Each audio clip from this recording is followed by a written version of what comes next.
Welcome. I'm so glad you could join me today. I'm here to teach you all about trees. A tree is a woody plant with one erect perennial stem, a crown of foliage, and a mature height of at least 13 feet. It contains billions of cells, breathes carbon dioxide, and sustains itself through a process called photosynthesis. What do you mean? I don't see any cells here, and I certainly don't see any breathing going on. I'm afraid you have it all wrong. A tree is an expression of the ethical essence of nature. See how it stands proud and autonomous? Notice how its many branches partake equally in the nourishment that comes from the shared trunk, the tree of justice, and bear witness to the beneficence it brings to the birds that call it home, and the lack of maleficence. I mean, when was the last time you saw a tree do something mean? Hi guys, please forgive my friends here. They're a little confused. You see, they don't understand that a tree, in fact the entire universe, can be understood in both scientific and ethical terms. Science and ethics are not mutually exclusive. They're simply two sides of the same coin. They might seem completely different, but hey, sometimes you'd swear light is a wave, and sometimes you'd say it's a particle. Same deal.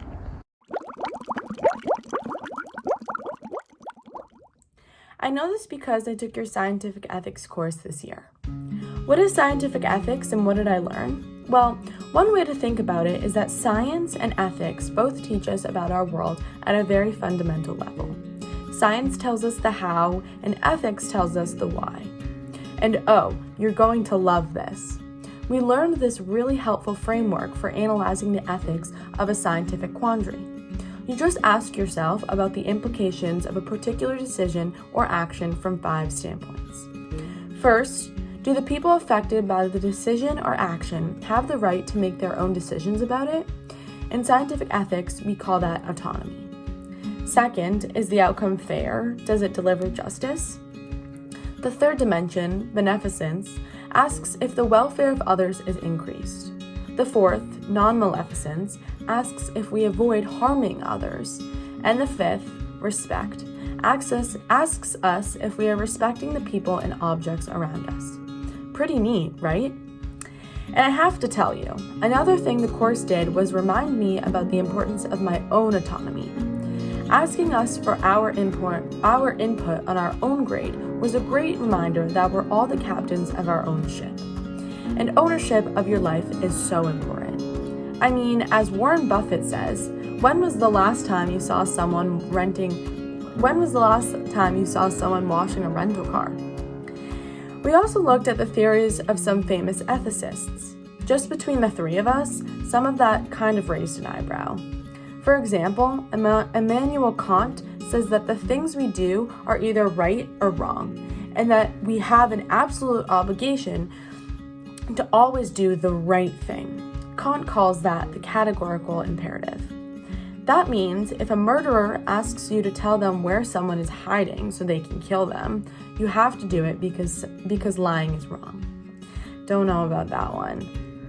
I did like the Tao, which says we should all live lives of humility, non-judgment, generosity, and peace. Sign me up. I think my favorite, though, was John Stuart Mill, one of the founders of utilitarianism, and who basically says we should do whatever brings the most good to the greatest amount of people. Hard to argue with that one. And speaking of favorites, my favorite assignment in the paper I was most proud of was the policy memo. I was able to dig deep into the topic of cognitive enhancing drugs to further my understanding about the science around them and also write passionately about how we can enjoy great science and fairness at the same time. And I got a response back from the president of Duke. How cool is that? Before starting this journey, I didn't have the best understanding of what scientific ethics was. However, over the past 6 months, I've concluded that it's something like this. Scientific ethics is a way to deal with the duality of nature. Try this on for size. Darkness and light, opposites, right? And yet, without darkness, the concept of light is meaningless. And without light, there's no darkness. Same with heat and cold, yin and yang, life and death. Here's my point. Without the science of atoms, molecules, organisms, without physical existence, ethics has no meaning. And similarly, it's the ethical framework of respect, justice, beneficence, non-maleficence, and autonomy that gives meaning to physical reality. Science is fundamentally about objective facts, thinking critically about what we are and what we can do. Ethics is fundamentally about subjective opinions, acting ethically to define who we are and what we should do. Well, thank you for listening. I'd like to leave you with a final thought about my friend, the tree, and some of the things it makes me think about. First, the science. I think about all the scholarship that's gone into understanding how this miracle works. From the rigid cells that give it strength, to the chloroplasts that make its energy. And I think about the strength and integrity of this trunk, which symbolizes honor. And last, I think about how all these branches, and soon their leaves, live together in peace and harmony. Kindness. It's a lot like BBNN.